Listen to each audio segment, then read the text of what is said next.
Hello students, मैं Nakul Pareek math success point के इस यूट्यूब चैनल पर आप सभी का हार्दिक स्वागत करता हूं। आज हम सेकंड ग्रेड मैथ्स के और फर्स्ट ग्रेड मैथ्स के दोनों के ही एक इम्पोर्टेंट टॉपिक जो ग्रेजुएशन में दोनों में लगता है, ग्रुप थ्योरी, उसके बारे में डिस्कस करेंगे। तो सबसे पहले इस ग्रुप थ्योरी में से कितने क्वेश्चन दोनों एग्जामों में पूछे जाते हैं उसके बारे में डिस्कस कर लेते हैं। तो दोनों एग्जामों में स्टूडेंट्स इसमें से 5-5 क्वेश्चन पक्का आते हैं, और ये जो 5 क्वेश्चन आते हैं वो हमेशा वन लाइनर या इजी क्वेश्चन ही इसमें से पूछे जाते हैं। इस ग्रुप थ्योरी की शुरुआत कहाँ से हुई, इसको जानना बहुत ही जरूरी है। ग्रुप थ्योरी की शुरुआत हमारे 12th के एक टॉपिक है सेट, उसके साथ कुछ संक्रिया के विशिष्ट गुणधर्मों को मिलाकर हुई।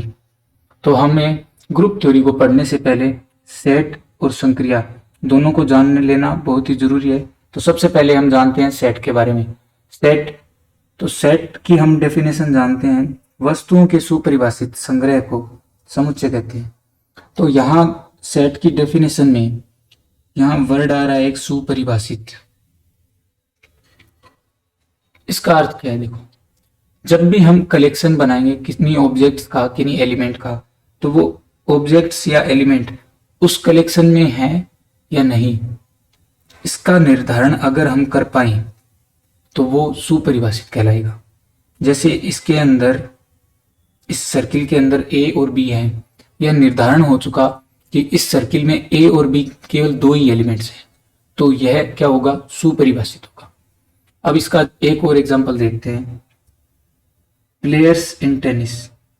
प्लेयर्स इन टेनिस, तो यहां हम बात कर रहे हैं टेनिस खेलने वाले खिलाड़ियों के बारे में। तो टेनिस खेलने वाले खिलाड़ी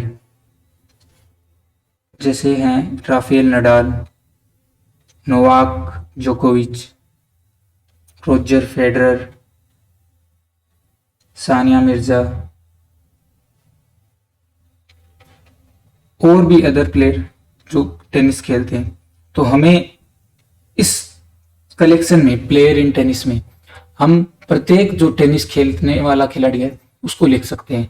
यहाँ यह परिभाषित हो रहा है कि हमें केवल टेनिस खेलने वाले खिलाड़ियों के ही नाम लिखने हैं, तो यहाँ यह परिभाषित हो चुका, इसलिए यह एक सेट बनेगा। यह एक सेट बनेगा। अब हम बात करते हैं बैड प्लेयर्स इन टेनिस के बारे में। तो यहां बात हो रही है बैड प्लेयर्स इन टेनिस के बारे में। तो अब हम में से कोई एक व्यक्ति इस बैड का अर्थ यह भी लगा सकता है कि जो प्लेयर टेनिस कोर्ट में अच्छा नहीं खेल पाते उनको वो बैड प्लेयर की श्रेणी में ले सकता है। कोई दूसरा व्यक्ति यह भी सोच सकता है कि जो प्लेयर का व्यवहार अच्छा नहीं है वो भी बैड की श्रेणी में आते हैं। कोई तीसरा व्यक्ति यह भी सोच सकता है कि जो प्लेयर ड्रग्स के केस में या जिन पर हैरेसमेंट के इनके केस चल रहे हैं उनको भी क्या वो बैड प्लेयर में ले सकता है। तो अब हमें इसमें बैड वर्ड का निर्धारण नहीं हो पा रहा है कि इसमें से कौन कौन से बैड प्लेयर्स को लेना है। तो अगर हम निर्धारण नहीं कर पा रहे हैं कि कोई प्लेयर इसके अंदर आएगा या नहीं, तो जब भी कलेक्शन में डाउट की स्थिति रहती है तो वो हमेशा सेट नहीं कहलाता है। तो यहाँ ये बैड प्लेयर इन टेनिस है, ये एक सेट नहीं बनाएगा। अब ये बात होगी सेट के बारे में। अब हम देखते हैं कुछ जो बेसिक सेट जो हमारे अलग अलग टॉपिकों में सभी में काम में आते हैं, उनके बारे में हम देखते हैं। जैसे सबसे पहला सेट आता है n, जो कि प्राकृत संख्याओं का समुच्चय कहलाता है। प्राकृत संख्याओं का समुच्चय। अब प्राकृत संख्याएं कौन कौन सी होती है इसके बारे में हम जानते हैं। तो देखो, हम जब भी क्लास में रोल नंबर बोलते हैं तो वो हमेशा प्राकृत संख्या ही होती है। जैसे प्राकृत संख्या के लिए रोल नंबर कहां से बोले जाते हैं? 1 से। तो अब देखो, 1 से लेकर अनंत तक जो भी संख्याएं आती है वो सारी किस में आती है? प्राकृत संख्याओं में। अब n के बाद हम डिस्कस करते हैं w के बारे में। w को हमेशा पूर्ण संख्याएं कहते हैं, और इन पूर्ण संख्याओं का जो शुरुआत है वो 0 से होती है। पूर्ण संख्या कहां से शुरुआत होती है? 0 से। 0, 1, 2, 3 और ऐसे अनंत तक, ये कौन सी संख्याएं कहलाती है? पूर्ण संख्याएं। अब पूर्ण के बाद आती है पूर्णांक संख्याएं, जिसे जेड, जिसे जहलीन कहते हैं, या आई, जिसे इंटीजर कहते हैं, इससे डिनोट करते हैं। जेड जहलीन का अर्थ तो है गिनना, आई इंटीजर का अर्थ है पूर्णांक। इन दोनों में से किसी से एक से भी हम सिंबल से इसको डिनोट करते हैं। इन पूर्णांक संख्याओं में हमें माइनस वाली संख्याओं से लेकर प्लस वाली संख्याओं तक, अनंत तक, माइनस अनंत से लेकर प्लस अनंत तक सारी संख्या इसके अंदर शामिल हो जाएंगी। अब इसके बाद जेड के बाद हम देखते हैं परिमेय संख्याओं के बारे में, जिसे हम क्यू से लिखते हैं। ये होती है परिमेय संख्याएं। परिमेय संख्या कौन सी होती है? जैसे हम छोटी क्लासों में पढ़ते थे, जो बट्टे वाली संख्याएं हैं वो परिमेय संख्याएं कहलाती है। तो बट्टे वाली संख्या जैसे p बटा क्यू के रूप में, जहां देखो बट्टे वाले का मान 0 के बराबर नहीं होगा। बट्टे वाले का मान 0 नहीं होगा। क्यों नहीं होगा? क्योंकि अगर बट्टे में 0 आ गया तो उसका मान अनंत बन जाएगा। इसलिए बट्टे वाला मान p बटा क्यू में, बट्टे वाला q है, इसका मान 0 नहीं होगा। और ये p और q जो दोनों मान आ रहे हैं, ये हमेशा z में से लेने हैं। ये संख्याएं कौन सी कहलाएगी? परिमेय संख्याएं। अब इसके बाद हम देखते हैं परिमेय संख्याओं के बाद वास्तविक संख्याओं के बारे में, जिसे हम r से लिखते हैं। r वास्तविक संख्याओं कहलाती है। अब इन वास्तविक संख्याओं में कौन कौन सी संख्याएं आती है ये समझो। इन वास्तविक संख्याओं में परिमेय संख्याएं तो आती है, इनके साथ साथ अपरिमेय संख्याएं भी आती है, जिसे हम q का कॉम्प्लीमेंट्री कहते हैं, q का पूरक। इन दोनों संख्याओं को जो मिलाकर q परिमेय और अपरिमेय, इन दोनों को मिलाकर जो संख्याएं बनती है वो वास्तविक संख्या कहलाती है। अब अपरिमेय संख्या कौन सी होती है? अपरिमेय संख्या वह संख्या होती है जो p बटा q के रूप में नहीं लिखी जा सके। p बटा q के रूप में नहीं लिखी जा सके, वो संख्याएं कौन सी होंगी? वो संख्याएं होंगी अपरिमेय संख्या। तो अब हमें वास्तविक संख्याओं में कौन कौन सी संख्याएं मिल गई? q मिल गया और q का कॉम्प्लीमेंट्री यानी अपरिमेय मिल गया। अब अपरिमेय संख्याएं कौन कौन सी होती हैं इसके बारे में भी देख लो। जिसमें वर्गमूल में प्राइम नंबर आए वो सारी संख्याएं कौन सी होगी? अपरिमेय होगी। इसके अलावा जो पाई सिंबल है, ई सिंबल है, ये भी अपरिमेय में ही आते हैं। इन सिंबलों के जो मान है वो हमेशा p बटा q के रूप में नहीं लिखे जा सकते, और जो वर्गमूल p है इसका भी मान हम p बटा q के रूप में नहीं लिख सकते। इसलिए ये संख्या कौन सी कहलाती है? वास्तविक। अब इसके बाद लास्ट जो देखते हैं c, जिसे हम c से लिखते हैं, वो कहलाती है काल्पनिक संख्याएं। काल्पनिक संख्याएं। अब ये काल्पनिक संख्याएं कौन सी होती है? काल्पनिक संख्याएं वो संख्याएं होती है जो a प्लस आयोटा b के रूप में होती है, जिसमें वर्गमूल के अंदर आयोटा क्या होता है? आयोटा होता है वर्गमूल -1। तो जिन संख्याओं में वर्गमूल के अंदर -1 आ जाए वो सारी संख्याएं कौन सी होती है? काल्पनिक। और इन काल्पनिक संख्याओं में हमें वास्तविक संख्याएं भी मिली हुई मिलती है, क्योंकि यहाँ देखो a प्लस आयोटा b है, और ये a और b जो मान आ रहे हैं वो r में से आ रहे हैं। a और b किस में से आ रहे हैं? r में से। अगर हम यहाँ b का मान 0 रख दें तो ये a के रूप में आ जाएगा, और a के रूप में आते ही ये a वाली संख्या सारी कौन सी है? r है। तो काल्पनिक संख्याओं में वास्तविक संख्याएं भी आती हैं। अब इसके बाद आगे देखते हैं कि इनका क्रम क्या है, ये किन किन के सबसेट होते हैं। तो देखो n जो सब होता है वो w का सबसेट होता है, और w किसका सबसेट होता है? q का सबसेट होता है। q किसका सबसेट होता है? r का सबसेट होता है। और r किसका सबसेट होता है? c का होता है। इस क्रम को याद रखना, क्योंकि यह आपके नंबर सिस्टम में भी काम में आएगा, सेट में भी काम में आएगा, ग्रुप थ्योरी में भी काम में आएगा, सभी में ये काम में आएगा। तो ये क्रम सेट का है जो याद रखना है। अब इसके बाद हम आगे समझते हैं संक्रियाओं के बारे में। संक्रियाएं, तो देखो संक्रियाएं दो प्रकार की होती है। पहली तो होती है एक आधारी संक्रियाएं, एक आधारी संक्रियाएं, और दूसरी होती है द्विआधारी संक्रियाएं। ये दोनों संक्रियाएं, एक आधारी और द्विआधारी, दोनों अरिक्त समुच्चय पर परिभाषित होती है। दोनों संक्रियाएं अरिक्त समुच्चय पर परिभाषित होती है। अब समुच्चय अरिक्त कौन सा होता है ये समझते हैं। तो देखो, एक होता है रिक्त समुच्चय। रिक्त समुच्चय का अर्थ है जिसमें कोई भी अवयव ना हो, जिसे हम केवल कर्ली ब्रैकेट या फाई से लिखते हैं, यह रिक्त समुच्चय कहलाता है। और अरिक्त समुच्चय, अरिक्त समुच्चय, अरिक्त समुच्चय वह समुच्चय है जिसमें कम से कम एक अवयव हो। इसमें कम से कम एक अवयव तो आएगा ही आएगा, एक से ज्यादा भी आ सकते हैं और अनंत तक इसमें अवयव आ सकते हैं। तो ये सारे से कौन से कहलाते हैं? अरिक्त समुच्चय।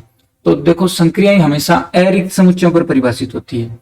और संक्रियाएं कितने प्रकार की होती है? दो प्रकार की, एक आधारी और द्विआधारी। अब देखते हैं एक आधारी संक्रियाएं कौन कौन सी होती हैं। तो हमने कक्षा 12 में एक उदाहरण पढ़ा था, फलन क्या? फलन एफ एक्स बराबर एक्स स्क्वायर, एफ एक्स बराबर एक्स क्यूब। अब देखो, फलन में यहां हम केवल x का मान रख रहे हैं और x का मान रखने पर हमें एक्स स्क्वायर जो एफ एक्स का मान है वो प्राप्त हो रहा है। केवल एक ही मान से हमें वो एक मान प्राप्त हो रहा है, एक ही आधार से हमें मान प्राप्त हो रहा है। तो एक ही आधार से जो मान प्राप्त होते हैं तो वो सारी संक्रियाएं कौन सी कहलाती है? एक आधारी। जैसे अगले उदाहरण में एफ एक्स बराबर एक्स क्यूब, तो x के मान से हमें एफ एक्स का मान प्राप्त हो रहा है। एक मान से या एक आधार से जब हमें मान प्राप्त हो रहे हैं तो वो संक्रियाएं एक आधारी कहलाती है। अब देखते हैं द्विआधारी कौन सी होती है, जिनमें कम से कम दो अवयवों की आवश्यकता पड़े, जिनमें कम से कम दो अवयवों की आवश्यकता पड़े और उन दोनों अवयवों के कारण हमें तीसरा मान प्राप्त हो, तो वो संक्रिया कौन सी कहलाती है? द्विआधारी संक्रिया। जैसे जोड़ है, 2 और 4 को जोड़ेंगे तो 6 आएगा। तो 2 और 4 दो आधार हो गए जिनको जोड़ने पर हमें तीसरा मान प्राप्त हो रहा है, तो यह संक्रिया कौन सी हो गई? द्विआधारी संक्रिया।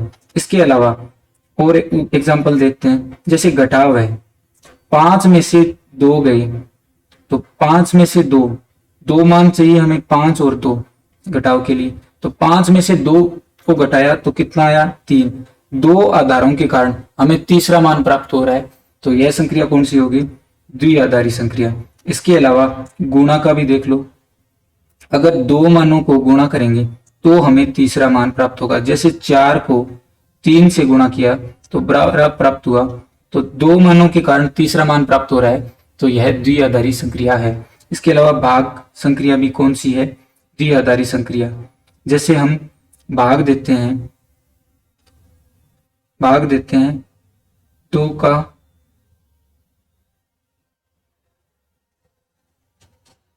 भाग देते हैं 2 में, तो यह इसका मान 1 आएगा। तो दो मानों के कारण एक मान प्राप्त हो रहा है, तो यह संक्रिया कौन सी होगी?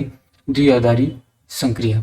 अब इसके बाद हम आगे देखते हैं संक्रिया के डेफिनेशन। तो देखो, संक्रिया की डेफिनेशन द्विआधारी संक्रिया की, यदि ए एक अरिक्त समुच्चय हो तब एक फलन स्टार ए क्रॉस ए से ए समुच्चय ए में एक द्विचर या द्विआधारी संक्रिया कहलाता है। अब इसके उदाहरण हमने देख ही लिए द्विआधारी संक्रिया में। एक तो प्लस है, वो भी द्विआधारी संक्रिया है। इसके अलावा माइनस है, वो भी द्विआधारी संक्रिया है। गुणा है, वो भी द्विआधारी संक्रिया है। भाग है, यह भी द्विआधारी संक्रिया है। इसके अलावा प्लस 5 है, यह भी द्विआधारी संक्रिया है। और गुणा 5 है, ये भी द्विआधारी संक्रिया है। और जैसे कोई संक्रिया हमने परिभाषित कर दी A O B, A plus B plus A B, यहाँ एक ओ संक्रिया है, यह भी द्विआधारी संक्रिया है। और जैसे ए स्टार बी बराबर परिभाषित कर दी ए बी, तो यह भी क्या है? एक द्विआधारी संक्रिया है। तो अब इन संक्रियाओं के बाद हम देखते हैं इन संक्रियाओं के और कुछ उपयोगी रूप। तो योज्य मॉड्यूलो एम, जो परीक्षा की दृष्टि से बहुत ही महत्वपूर्ण है, योज्य मॉड्यूलो एम। यह परीक्षा की दृष्टि से बहुत ही महत्वपूर्ण है, इसको समझते हैं। तो यदि a और b दो धनात्मक पूर्णांक है और m एक अचर धन पूर्णांक है, तब a addition modulo m b, इसका मान a प्लस b, इसका मान a प्लस b जब आएगा जब a प्लस b m से छोटा हो, और r कब आएगा जब a प्लस b का मान m से बड़ा या बराबर हो। अब इसका कुछ एग्जाम्पल देखते हैं, जैसे 2 प्लस 5 और इसमें जोड़ना है 7 को, तो यहां सबसे पहले तो जोड़ोगे इन दोनों मानों को, तो 2 में 7 जोड़ा तो कितना आया 9। अब ये जो 9 मान आया है यह इस 5 मान से बड़ा आ रहा है। जब भी मान बड़ा आता है तो हम इस 5 का इस 9 में भाग दे देंगे।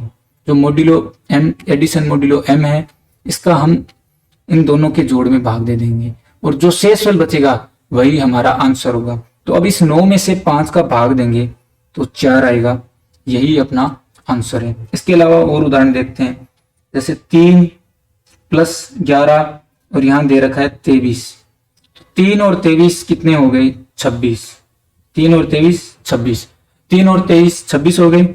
इनका मान इस 11 से बड़ा आ रहा है, तो इस 11 का इस 26 में भाग देंगे और जो शेषफल बचेगा वही हमारा आंसर होगा। 11 का 26 में भाग देंगे तो 2 बार जाएगा और शेषफल कितना बचेगा 4, यही हमारा आंसर है। और अब देखते हैं 3 प्लस 8 और यहां दे रखा है 2। अब यहां 3 और 2 का जोड़ कितना आ रहा है 5। अब ये 5 जो मान आ रहा है ये इस 8 से, यह इस 8 से छोटा आ रहा है, तो यह मान ऐसे का ऐसा ही रहेगा। अब देखो इसके बाद आगे गुणन मॉड्यूलो m के बारे में। गुणन मॉड्यूलो m, यदि a और b दो धनात्मक पूर्णांक है और m एक अचर धन पूर्णांक है, तब a गुणन मॉड्यूलो m b ab के बराबर होगा जब ab लेस देन m, और r के बराबर होगा जब ab greater than equal to m।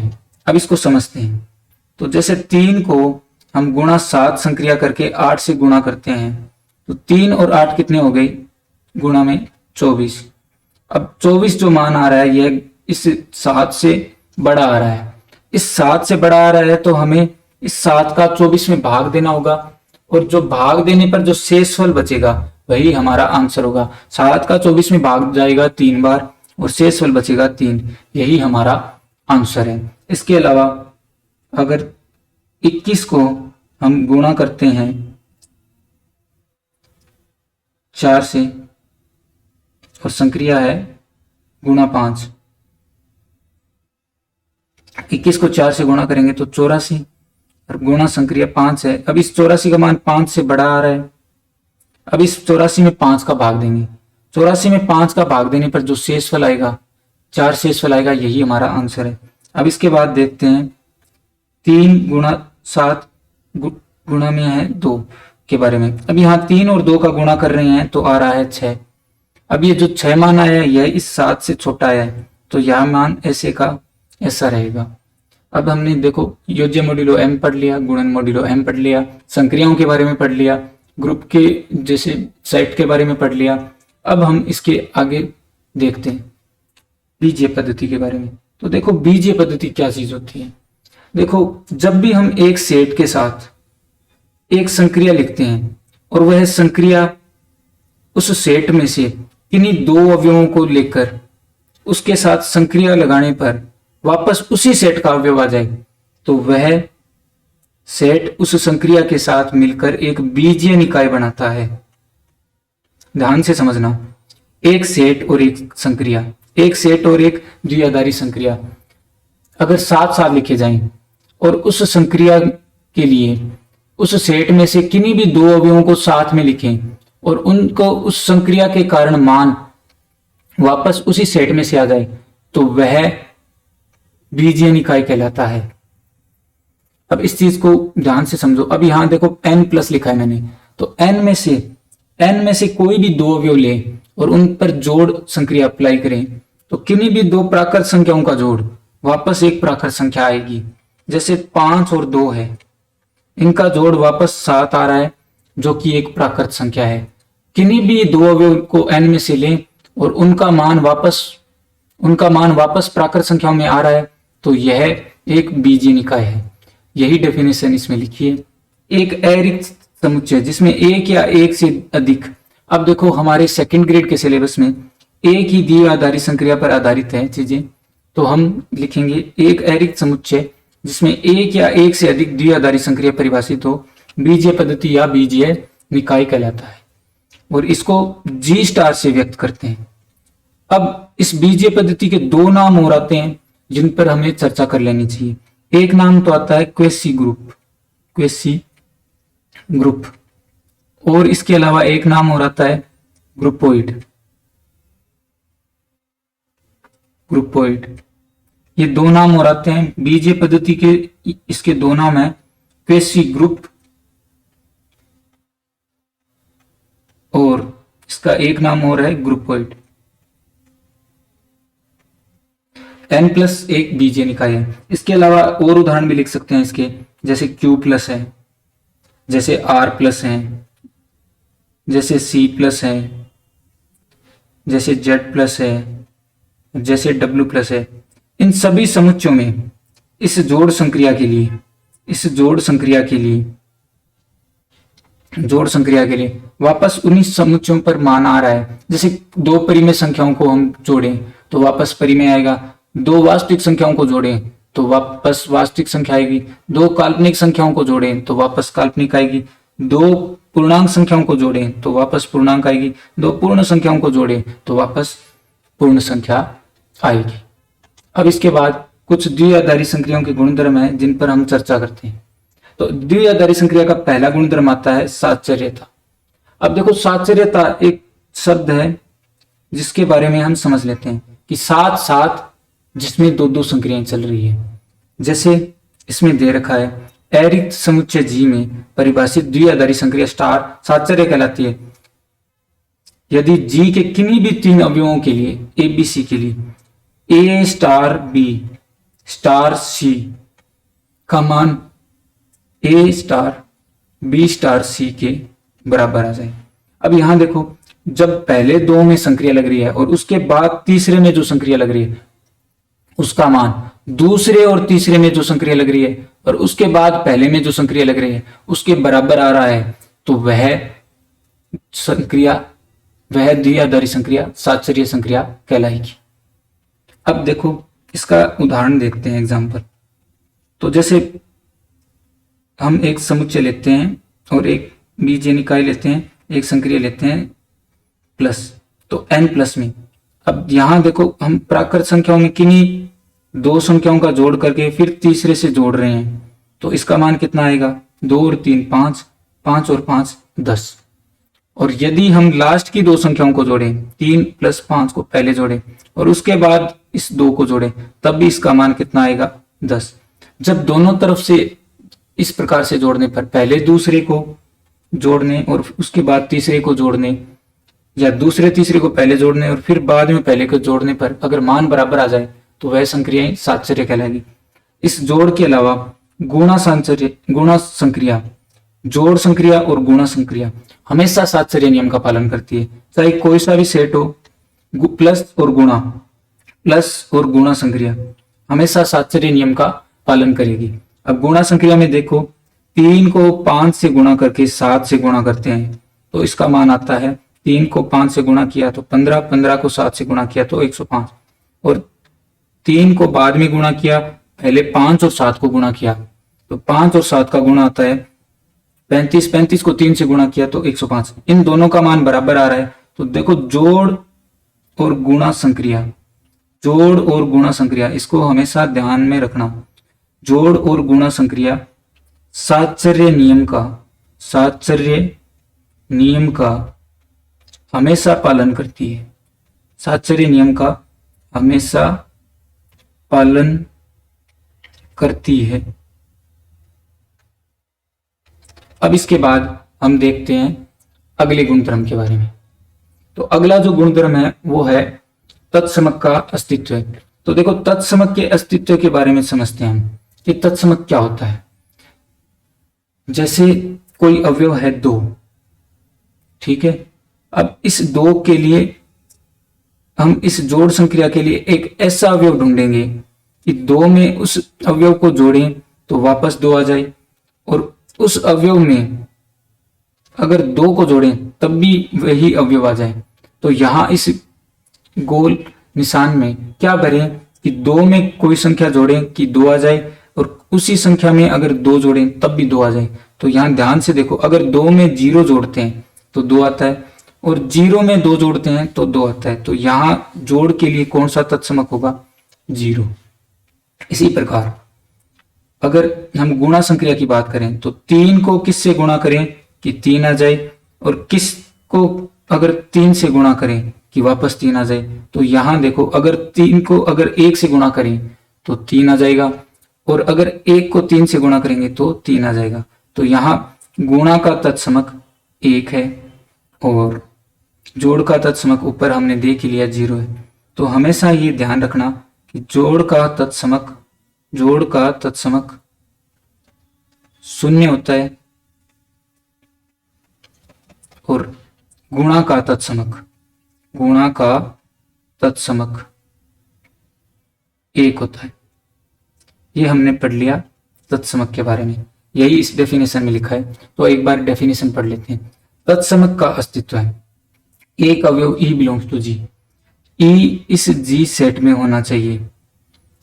ध्यान से देखना, अगर ये यहां पर 0 जो तत्समक आया जोड़ का, अगर वो किसी सेट में आ जाता है तो देखो ये W+ हम सेट ले रहे हैं, इसमें 0 आ रहा है क्या? आ रहा है। तो इसका अर्थ है ये दूसरा गुणधर्म निभा रहा है। तो अगर एक अवयव E बिलोंग्स टू G इस प्रकार अस्तित्व रखता है कि A स्टार E बराबर E star A for all A belongs to G, सभी A जो G में विद्यमान है उनके लिए A स्टार E बराबर E स्टार A आ जाए, और ऐसा E G में विद्यमान हो जाए तो E को G का तत्समक अवयव कहते हैं। तो देखो मैं एक एग्जांपल लिख रहा हूं, Z+, क्या इसमें तत्समक अवयव का अस्तित्व होगा? तो देखो जोड़ का तत्समक अभी हमने लिखा है 0 होता है, ये 0 इस Z में है क्या? हाँ है। देखो 0 Z में आएगा ना? आएगा। तो देखो इस अवयव का आने पर, Z में आने पर इस Z+ में तत्समक का अस्तित्व होगा, अर्थात यह G2 गुणधर्म निभाएगा। अब इसके बाद हम आगे देखते हैं G3 गुणधर्म के बारे में। G3 जो गुणधर्म है वो है प्रतिलोम अवयव का अस्तित्व है। अब देखते हैं प्रतिलोम क्या चीज होती है। तो देखो मैं बात करता हूं एक संक्रिया जोड़ के बारे में। तो अगर एक संख्या दे रखी है हमें 2, अब इस 2 में क्या जोड़ें कि वापस 0 आ जाए? जोड़ का तत्समक 0 है ना, तो जोड़ का तत्समक आ जाए। 2 में क्या जोड़ें कि 0 आ जाए?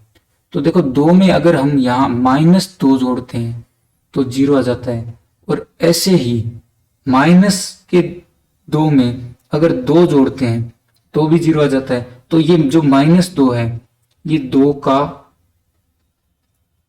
जोड़ संक्रिया के लिए तत्समक कहलाएगा।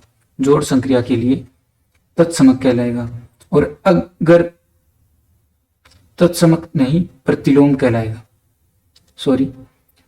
प्रतिलोम कहलाएगा। यहां ये -2 है, जो 2 का क्या होगा? प्रतिलोम होगा।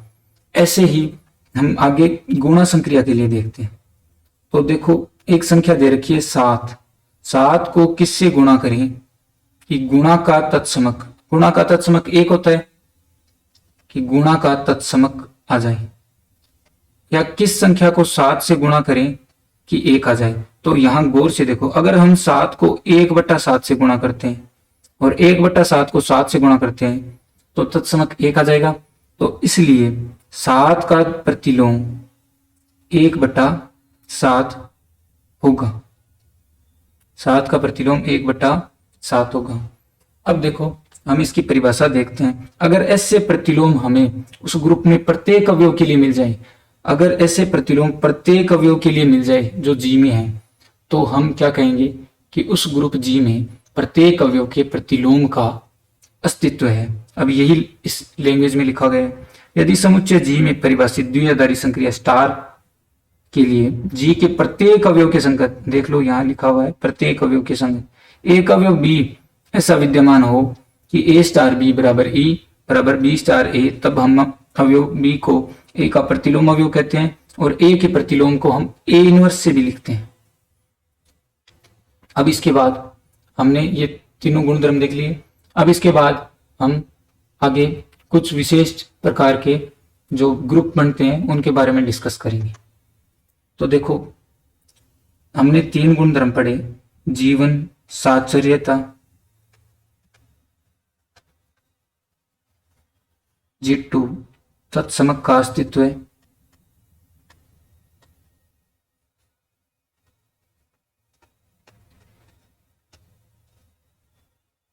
और G3 प्रतिलोम का विद्यमान होना। इन 3 के बारे में पढ़ा, इन 3 के बारे में हमने पढ़ा। अब देखो अगर एक बीजीय निकाय,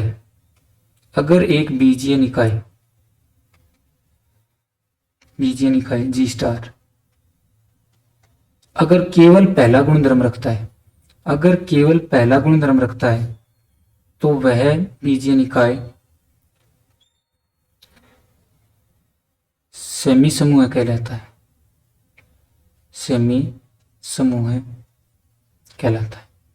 अगर कोई बीजीय निकाय साचर्यता और तत्समक दोनों रखता है तो वह मोनोइड कहलाता है। और अगर कोई बीजीय निकाय केवल तत्समक का अस्तित्व रखता है तो वह लूप कहलाता है। अगर बीजीय निकाय केवल G2 गुणधर्म को रखे तो वह लूप कहलाएगा। इसके अलावा अगर कोई बीजीय निकाय G3 गुणधर्म और G1, G2, G3 इन तीनों गुणधर्मों को रखता है, तो वह ग्रुप कहलाएगा। तो ध्यान से देखना, एक बीजीय निकाय अगर केवल G1 गुणधर्म को रखता है तो वो कहलाएगा सेमी समूह। अगर G2 गुणधर्म और G1 गुणधर्म दोनों को रखे तो क्या कहलाएगा? मोनोइड। अगर केवल बीजीय निकाय केवल G2 गुणधर्म को रखे तब वो लूप कहलाएगा। और अगर बीजीय निकाय G1, G2, G3 तीनों को रखे तो क्या कहलाएगा? ग्रुप कहलाएगा।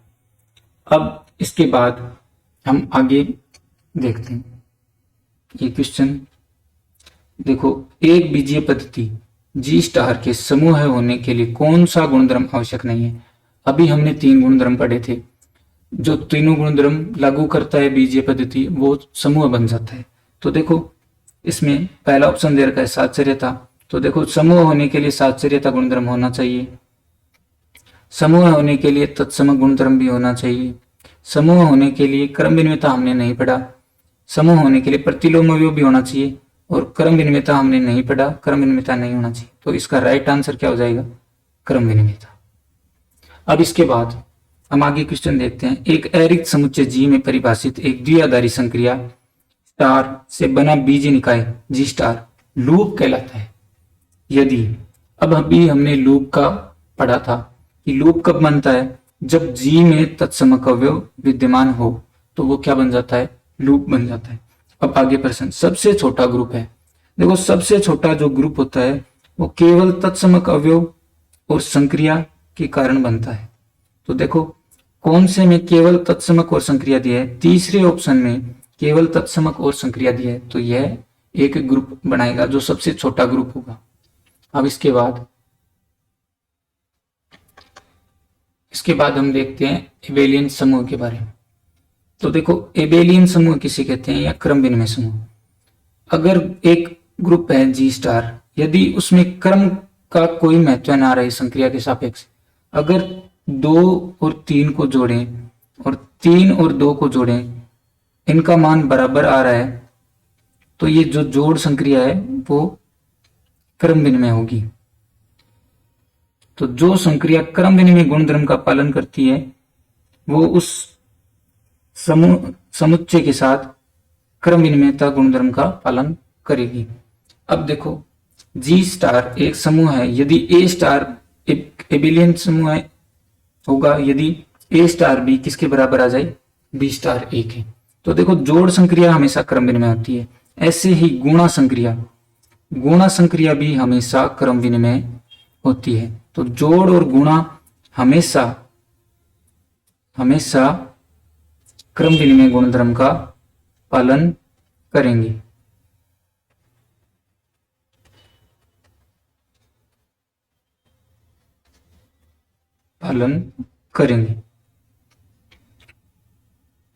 अब इसके बाद हम आगे देखते हैं क्वेश्चन। कुछ क्वेश्चन आ गए हैं जो हम सोल्व करेंगे। देखो यहाँ क्वेश्चन दिया है, सभी अशून्य वास्तविक संख्याओं का समुच्चय, यानी यहाँ बात हो रही है R0 के बारे में। देखो यहाँ R0 लिखा है, इसका अर्थ है R में से 0 हट गया है। सभी अशून्य वास्तविक संख्याओं का समुच्चय R0 संक्रिया स्टार के अंतर्गत A स्टार बी बराबर AB बटा 2 द्वारा परिभाषित एक एबेलियन समूह है। आबेली समूह दिया है, इस समूह का तत्समक अवयव है। तो देखो तत्समक अवयव बहुत ही आसानी से निकाल सकते हैं। हम क्या करेंगे कि जो संक्रिया दिया है A स्टार बी, उसको A के बराबर रख देंगे। A के बराबर रखने पर जो B का मान आएगा वही हमारा आंसर होगा, वही हमारा तत्समक होगा। तो यहाँ A स्टार बी की जगह मैं क्वेश्चन में A लिख देता हूं। तो A स्टार बी का मान है AB बट्टा 2, इसका मान मैंने A के बराबर लिख दिया। तो अब देखो A से A कट गया एक बार, अब वज्र गुणा किया तो B का मान कितना आ जाएगा, 2 को 1 से मल्टीप्लाई किया तो 2, तो B का मान 2, तो तत्समक कितना आ गया 2। अब इसके बाद अगले क्वेश्चन पर आते हैं। A star B A plus B plus 1 for all A B belongs to Z द्वारा परिभाषित पूर्णांकों के समूह जेड स्टार में तत्समक अवयव है। इसमें भी तत्समक निकालना है, तो क्या करेंगे, A स्टार बी को A के बराबर रख देंगे। तो A स्टार बी का मान कितना है, A प्लस बी प्लस 1, यही मान दिया है प्रश्न में, तो ये मान रख दिया और इसको A के बराबर रख दिया। अब A में से A घटेगा तो कितना आ जाएगा 0, और प्लस का 1 दूसरी तरफ जाएगा तो कैसा हो जाएगा माइनस का, तो B का मान आ जाएगा -1। तो इसमें राइट ऑप्शन होगा C। अब इसके बाद अगले क्वेश्चन पर, एक के अतिरिक्त सभी परिमेय संख्याओं का समुच्चय, तो इसको Q1 से लिखेंगे। अब देखो पैरों में एक लिख रखा है, इसका अर्थ वो अवयव उसमें नहीं है। द्विआधारी संक्रियाओं स्टार के साथ A star B A plus B minus A B द्वारा सभी ए बी के लिए परिभाषित है, तब स्टार के सापेक्ष Q1 का तत्समक अवयव है। तो देखो इसमें भी तत्समक निकालना है, तो तत्समक निकालने के लिए A स्टार B को A के बराबर लिख देंगे और इससे जो B का मान आएगा वही हमारा आंसर होगा। A स्टार B का मान क्वेश्चन में दिया है A plus B minus A B बराबर A से A कट गया। अब यहाँ देखो B कॉमन आ रहा है, तो B को कॉमन लिया, यहाँ 1 बचा माइनस A बचा और यहाँ बराबर में 0। अब यहाँ देखो 1 माइनस A 0 नहीं होगा, क्यों नहीं होगा, क्योंकि Q1 में 1 नहीं है, इसलिए ये तो 0 नहीं होगा। अब बचा कौन, B, तो B क्या होगा 0 होगा, तो इसलिए तत्समक कितना आ गया 0। तो इसमें राइट आंसर हो जाएगा B। अब इसके बाद अगले क्वेश्चन पर, अब देखो समूह है Z बराबर 2 4 6 8, एक समूह दिया Z 2 4 6 8 में 10 के गुणात्मक मापांक के अंतर्गत तत्समक अवयव है। तो देखो इसमें हमें तत्समक अवयव निकालना है। संक्रिया दे रखी है गुणा 10, तो इसकी एक मैं शॉर्ट ट्रिक बना रखी है जो आप सभी याद रख सकते हो कि n बटा 2 प्लस 1वां पद, n बटा 2 प्लस 1वां पद, n बटा 2 प्लस 1वां पद ही हमारा आंसर होगा। अब देखो यहां इसमें n की जगह कितने पद दे रखे हैं 4, तो n का मान 4 रखेंगे तो 4 बटा 2 प्लस 1वां पद, 4 बटा 2 कितना हो गया 2, 2 में 1 जोड़ा 3, तो 30वां पद हमारा आंसर होगा। तो इसमें तीसरा पद कौन सा आ रहा है 6, तो हमारा आंसर को कितना हो जाएगा 6, राइट आंसर ए। अब इस पर ही एक क्वेश्चन और दे रखा है, जी बराबर दे रखा है 2 4 6 8 10 12 14 16 18 20 और पूर्णा संक्रिया दे रखी है 22।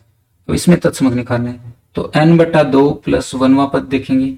अब इसमें 10 पद आ रहे हैं, तो n बटा 2 10 बटा 2 5 प्लस 1 छठा पद ही हमारा तत्समक होगा। इसका तत्समक बताना था, तो कौन होगा इसका तत्समक? छठा पद हो जाएगा। तो छठा पद इसमें कौन सा है? पहला, दूसरा, तीसरा, चौथा, पांचवा, छठा, तो 12 इसका आंसर हो जाएगा, 12 तत्समक हो जाएगा। अब जो ये क्वेश्चन मैंने लिखा है यह SCRA एग्जाम में आया हुआ है, SCRA एग्जाम में 2013 में आया हुआ है। अब इसके बाद आगे हम और क्वेश्चन देखते हैं। अब क्वेश्चन आगे अवयवों के बारे में। तो देखो अवयवों का समुच्चय एक हमें दे रखा है S, जिसमें मैट्रिक्स किस टाइप की है? x minus X minus X और x, और x बिलोंग्स टू R, x not equal to 0। अवयव गुणन के अंतर्गत द्विआधारी संक्रिया पर आधारित समूह बनाता है, तो इसका तत्समक होगा। तो देखो इसकी एक शॉर्ट ट्रिक है, ये 2x2 की मैट्रिक्स है, ठीक है। अब इसमें प्रत्येक अवयव में हम भाग दे देंगे 2 का।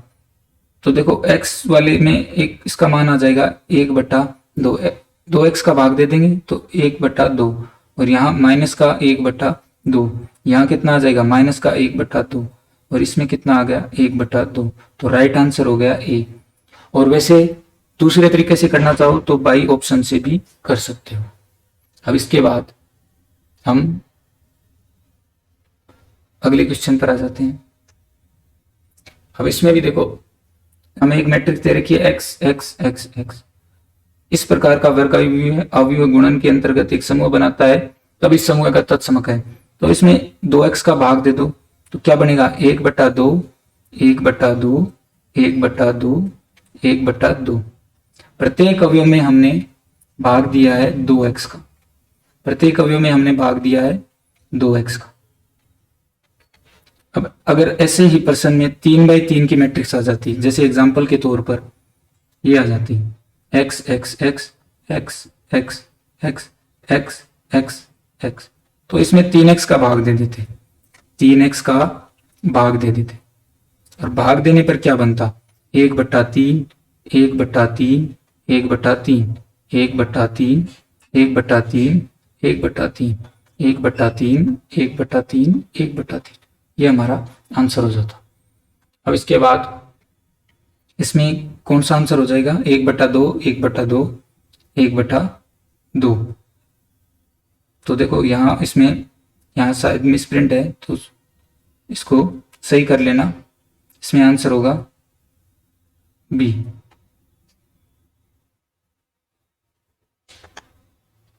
अब इस क्वेश्चन में देखो A not equal to 0, A belongs to R के रूप में 2x2 अवयवों के गुणन समूह में 2 2 2 2 का प्रतिलोम होगा। तो देखो पहले तो इसका तत्समक बताओ कितना आएगा। जैसे पिछले क्वेश्चन में किया था वैसे ही आएगा, 1/2 1/2 1/2 1/2, ये इसका तत्समक आ गया। अब इसमें देखो कि 2 2 2 2 को किस मैट्रिक्स से गुणा करें कि 1/2 1/2 1/2 बन जाए। तो यहाँ आप ध्यान से देखो कि यदि हम 1/8 1/8 1/8 1/8 से गुणा करेंगे तो यह 1/2 बन जाएगा। कैसे? कि 2 को 1/8 से गुणा किया प्लस 2 को 1/8 से गुणा किया और दोनों को जोड़ा तो 1/2 आएगा, यानी प्रत्येक अवयव 1/2 बन जाएगा। तो देखो 2 2 का प्रतिलोम कितना आएगा? 1/8 1/8 1/8 और 1/8। अब ऐसे ही अगले क्वेश्चन में, इसमें हमें गुणन के अंतर्गत m समूह दे रखा है और m अवयव में ABCD के रूप में अवयव है 2x2 के। तो हमें पूछा है तब 1 3 3 1 का प्रतिलोम है। तो हमने मैट्रिक्स पढ़ा है, मैट्रिक्स में इनवर्स पढ़ा है, तो ए इनवर्स का जो मान होता है वो एडजॉइंट ए बटा सारणी के का होता है। अब इसमें सारणी के का मान 1/8d माइनस बीसी के बराबर आएगा, तो इसका मान आएगा 1 × 1 माइनस 3 × 3, तो माइनस का 8 आ जाएगा। अब देखो ए स्क्वायर का मान निकालने के लिए एडजॉइंट ए, तो एडजॉइंट ए 2/2 का कैसे निकलते हैं, अग्रक विकर्ण का उल्टा, 1 और 1 का उल्टा कितना हो जाएगा 1 और 1, और पश्च विकर्ण का माइनस, ये माइनस, ये एडजॉइंट हो गया बट्टा सारणी के, तो सारणी के का मान -8। अब इसमें अलग अलग अवयवों में भाग देंगे तो क्या बनेगा, माइनस का 1/8, 3/8, 3/8 और 1/8, ये इसका राइट आंसर हो जाएगा। अब इसके बाद अगला क्वेश्चन देखते हैं।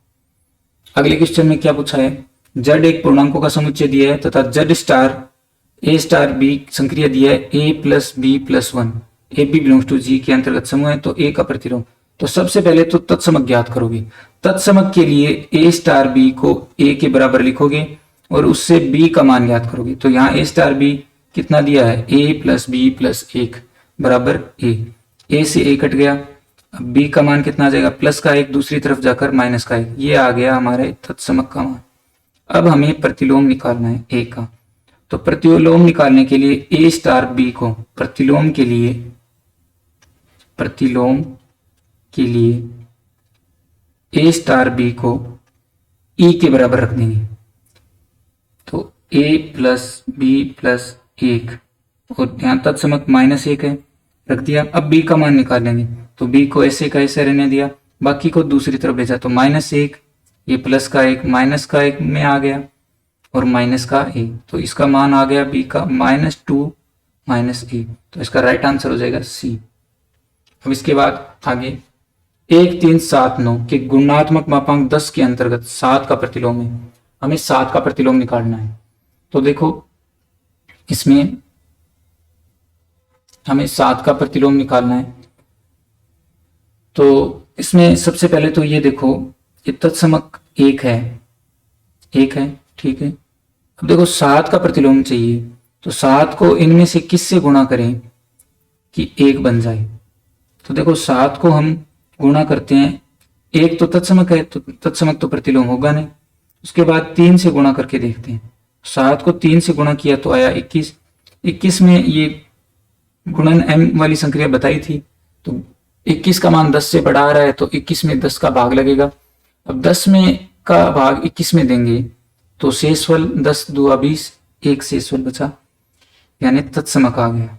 तो इसका अर्थ है कि 7 का प्रतिलोम 3 है, तो राइट आंसर हो जाएगा बी। अब देखो अगले क्वेश्चन में 2 4 6 8 में 10 के गुणात्मक मापांक के अंतर्गत 4 का प्रतिलोम है। अब हमें 4 का प्रतिलोम पूछा है, इसमें तत्समक है 6, तो 4 को किससे गुणा करें कि 6 आ जाए। 4 को 2 से गुणा करके देखते हैं, तो 4 को 2 से गुणा करते हैं तो 8 आता है, 6 नहीं आ रहा। अब 4 को 4 से गुणा करके देखते हैं तो 6 आता है, कैसे कि 4 को 4 से गुणा किया तो 16, 16 10 से बड़ा आ रहा है, तो भाग देंगे तो शेषफल आया 6। तो इसका अर्थ है कि 4 का प्रतिलोम खुद 4 ही है, खुद 4 ही है, तो इसका राइट आंसर हो जाएगा बी। अब अगला क्वेश्चन देखते हैं। योगात्मक मापांक 6, इसका अर्थ है +6 संक्रिया है, ये अंतर्गत समूह है जी 0 1 2 3 4 5 में। इसका मान पूछा है 2 + 3 इनवर्स + 4 का होल इनवर्स। तो सबसे पहले तो इनमें प्रतिलोम निकालेंगे, 2 की जगह 2, 3 का प्रतिलोम कितना होगा, 3 इनवर्स लिखा है ना, इसका अर्थ है प्रतिलोम, 3 इनवर्स लिखा है, इसका अर्थ क्या है 3 का प्रतिलोम। तो देखो जोड़ 6 संक्रिया के लिए +6 संक्रिया के लिए, इस +6 संक्रिया के लिए 3 का प्रतिलोम 3 और 4 की जगह 4। अब इन तीनों को काउंट करो, 2 3 5 और 4 9। देखो 9 + 6 संक्रिया के लिए वापस किस में चेंज हो जाएगा, 9 चेंज हो जाएगा 4 में। अब 4 का इनवर्स देखना है, तो 4 का इनवर्स आएगा 2, तो राइट आंसर हो गया 2।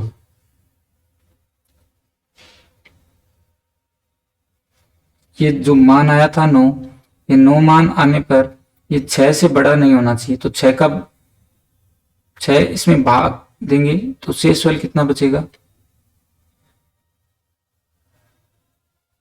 3 बचेगा।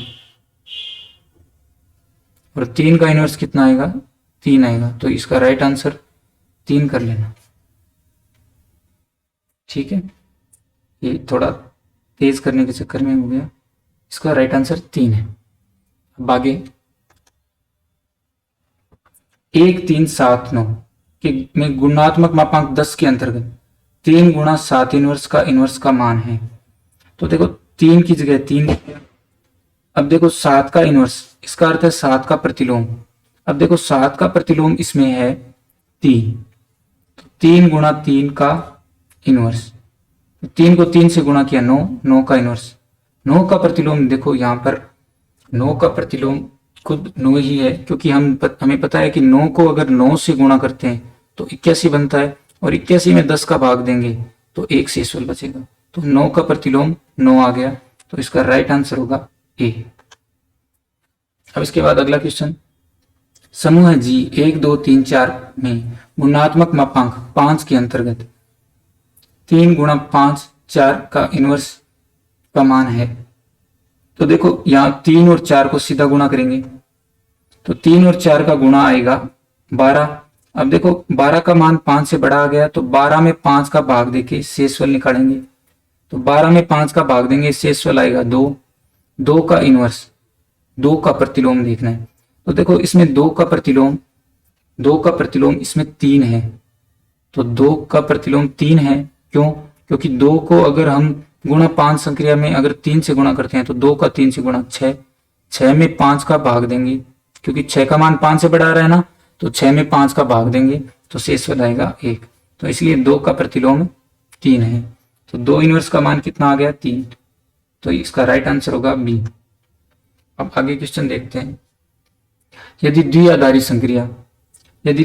संक्रिया स्टार वास्तविक संख्याओं के क्रमित युग्मों के समुच्चय पर इस प्रकार परिभाषित है कि A B star C D बराबर A D plus B C comma B D एवं साचर्य है, तब 1 2 star 3 5 star 3 4।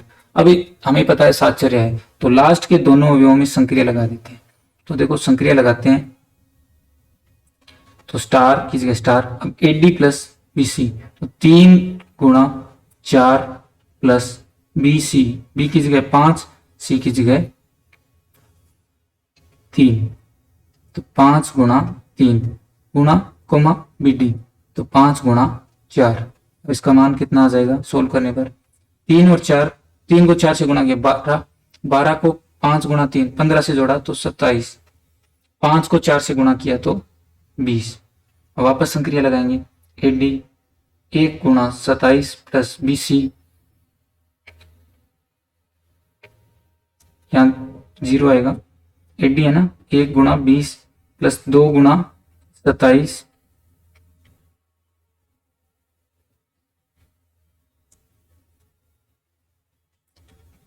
Coma B D 2 गुणा 20। अब इसको सोल्व करेंगे, 1 को 20 से गुणा किया 20 और 2 को 27 से गुणा किया तो 54, 54 और 20 कितने हो गए 74, और 2 को 20 से गुणा किया तो 40, तो 74 और 40 ये इसका राइट आंसर है। अब इसके बाद आगे देखते हैं,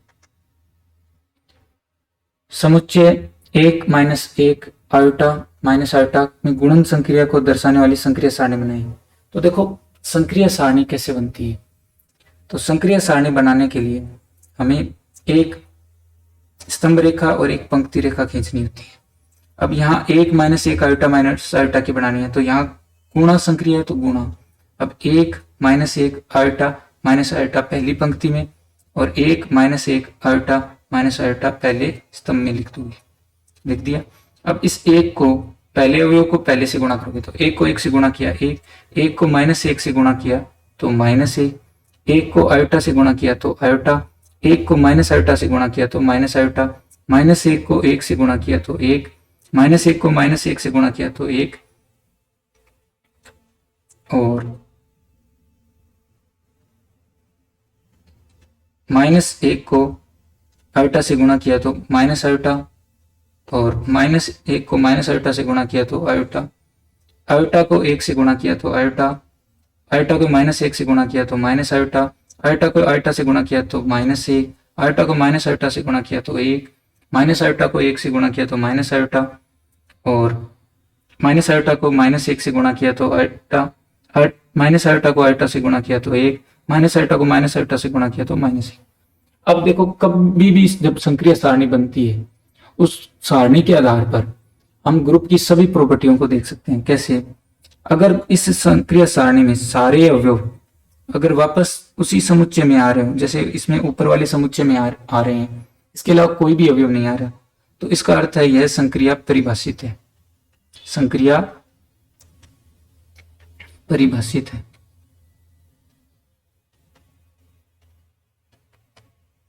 और यदि इसमें पहली पंक्ति, इसमें एक पंक्ति के बराबर हो, एक स्तंभ के बराबर हो, तो इसका अर्थ है कि इसमें तत्समक अवयव है।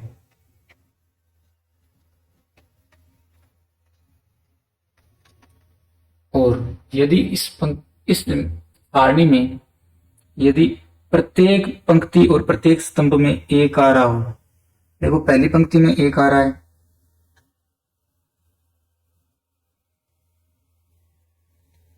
पहले स्तंभ में एक आ रहा है, पहली पंक्ति में एक आ रहा है, दूसरी पंक्ति में और दूसरे स्तंभ में एक आ रहा है, चौथी पंक्ति में, तीसरी पंक्ति में और चौथे स्तंभ में एक आ रहा है, और चौथी पंक्ति और तीसरे स्तंभ में एक आ रहा है। तो प्रत्येक पंक्ति और स्तंभ में एक आ रहा है, इसका अर्थ है कि इसमें प्रतिलोम है, प्रतिलोम है। इसके अलावा अगर मुख्य विकर्ण के सापेक्ष, ये मुख्य विकर्ण है, अगर इस विकर्ण के सापेक्ष दोनों ओर सममिति हो, तो उसका अर्थ होगा कि क्रम विनिमय है। इस आधार पर हम संक्रिय सारणी के आधार पर भी बता सकते हैं कि कौन सा में अबेली ग्रुप है और कौन सा ग्रुप है। अब देखो समुच्चय के ए बी सी, इसको हम क्लाइन 4 ग्रुप कहते हैं, क्लाइन 4 ग्रुप, जिसमें प्रत्येक अवयव की कोटि 2 होती है, कोटि 2 होती है। और इसको परिभाषित कैसे करते हैं? Star E A B C और ई ए बी सी। तो ई को ई से किया ई को ए से किया ए, ई को बी से किया बी, ई को सी से किया सी, ए को ए से किया, ए को ई से किया तो ए, और ए को ए से किया ई, ए को बी से किया सी, ए को सी से किया बी, बी को ई से किया, बी को ई से किया बी, बी को ए से किया सी, बी को बी से किया ई, बी को सी से किया ए, सी को ई से किया सी, सी को ए से किया बी, सी को बी से किया ए, और सी को सी से किया ई। अब हम देखते हैं परिमित समूह किसे कहते हैं। अगर किसी ग्रुप में अवयवों की संख्या परिमित हो तो वो परिमित ग्रुप कहलाता है। किसी ग्रुप में अगर किसी ग्रुप में अवयवों की संख्या अपरिमित हो तो वो अपरिमित ग्रुप कहलाता है। अब इसके बाद आगे इसके एग्जाम्पल देख लेते हैं परिमित कौन से हैं। तो देखो 1 - 1 आयोटा माइनस आयोटा गुणा संक्रिया एक परिमित ग्रुप है। इसके अलावा 1 omega omega square, 1 omega omega square, ये भी एक परिमित ग्रुप है। और 0 1 + 2 संक्रिया, ये भी एक परिमित ग्रुप है। अब अपरिमित में देखते हैं तो अपरिमित में Z+ है, 2Z+ है, Q+ है, R+ भी है और C+ भी है। ऐसे ग्रुप क्या होंगे? अपरिमित ग्रुप होंगे। अब इसके बाद हम कल पढ़ेंगे और इसके अलावा और क्वेश्चन भी करेंगे। धन्यवाद।